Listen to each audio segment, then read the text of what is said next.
Pour une écoute optimale, le port d'un casque audio est vivement conseillé.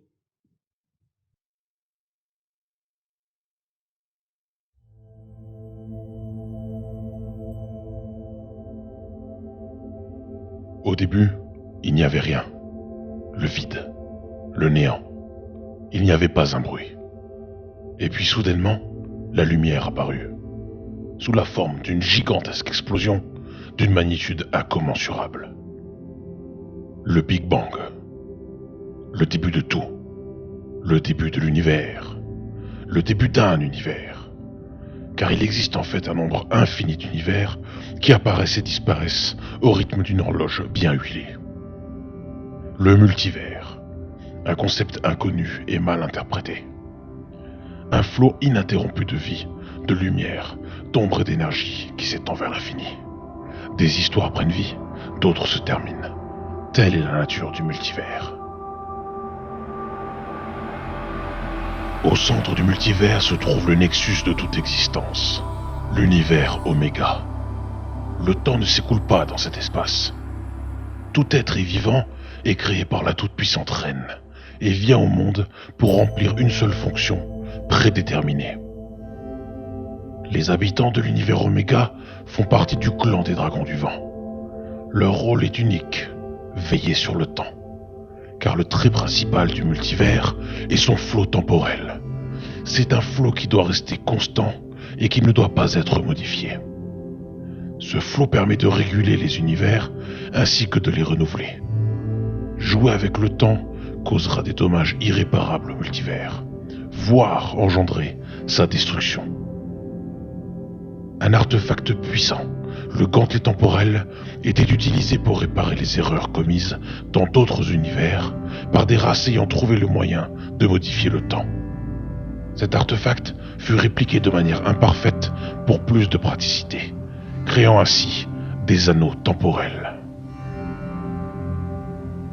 Les univers entourant l'univers Oméga se distinguent par leur singularité, par l'originalité des histoires y voyant le jour.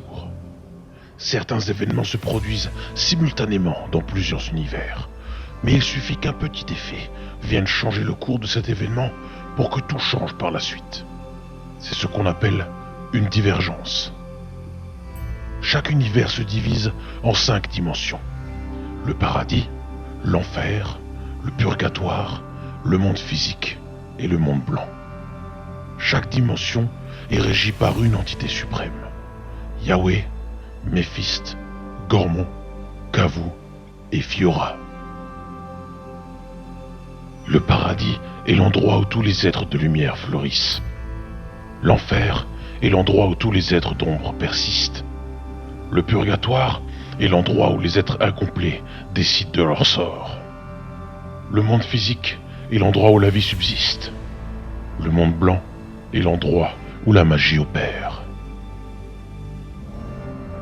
Dans un de ces univers, l'entité Kavu décida qu'il n'avait pas envie de gérer ce qui se passait dans le monde physique. Alors il créa plusieurs entités à son image, les dieux galactiques.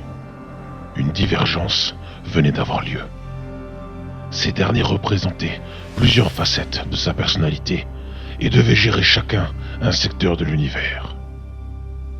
Mais comme dans toute famille dysfonctionnelle, il y avait le petit dernier qui voulait une plus grosse part du gâteau.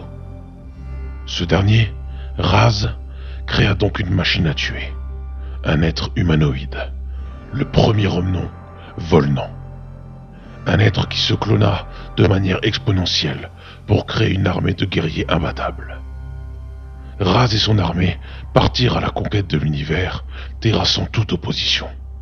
Les autres dieux galactiques prirent rapidement les armes pour arrêter la folie de Raz, et leur combat fut d'une telle ampleur qu'une fissure dimensionnelle éclata. Cette fissure relia le monde physique au monde blanc. Voyant une opportunité pour conquérir une nouvelle dimension, Raz tenta d'infiltrer la fissure. Mais il se fit repousser par les sorcières Liwa, les habitantes du monde blanc. Des sorcières surpuissantes, utilisant une magie défiant toutes les lois de la nature. Une bataille sanglante et interminable commença. La guerre galactique. Les sorcières Liyue voulaient protéger leur monde, les Omnons voulaient le conquérir. Cette guerre dura 3000 ans. C'est durant cette guerre que les dieux galactiques s'entretuèrent, laissant le monde physique à la merci des Omnons. Ces derniers avaient découvert que les sorcières Liyue voulaient empêcher une prophétie de se réaliser, la transmutation, qui annonçait l'arrivée d'un être qui amènerait un équilibre aux 5 dimensions, et que ce dernier serait un descendant des Omnons. C'est également durant cette bataille que Keiro, un dragon du vent de l'univers Oméga, fut coincé au milieu de la guerre en tentant de la traverser avec son anneau temporel. Cet anneau fut perdu et récupéré par Demetora, qui le cacha dans une poche dimensionnelle. Les sorcières Liyue furent presque décimées, perdant leur plus valeureuse guerrière, dont Demetora. Sa sœur Elindra mit fin à la vie du roi Omnon de l'époque, Mradel, et de ce fait, la population Omnon perdit toute sa puissance, car il dépendait de la force vitale du roi.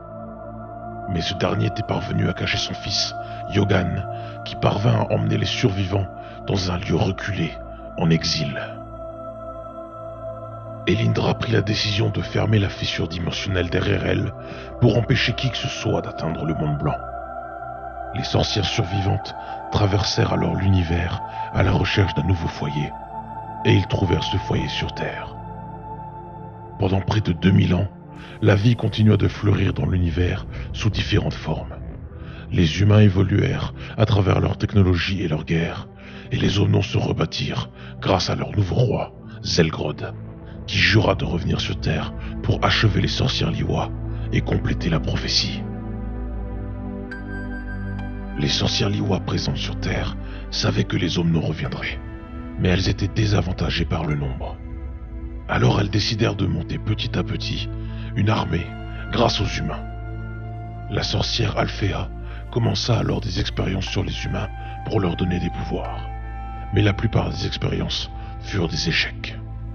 Elindra voyagea de par le monde pour trouver de valeureux guerriers, mais elle trouva à la place l'amour, et mit monde à 3 petites sorcières avec beaucoup de potentiel, Zera, Elediz et Sylvadia.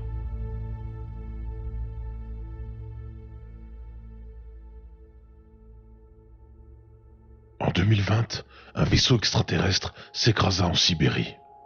De sa carcasse sortit des milliers de monstres, les Vrel, qui n'avaient qu'un seul but, dévorer tout ce qui était vivant. L'armée russe combattit l'ennemi vaillamment, mais les Vrel se multipliaient de manière exponentielle en plein combat.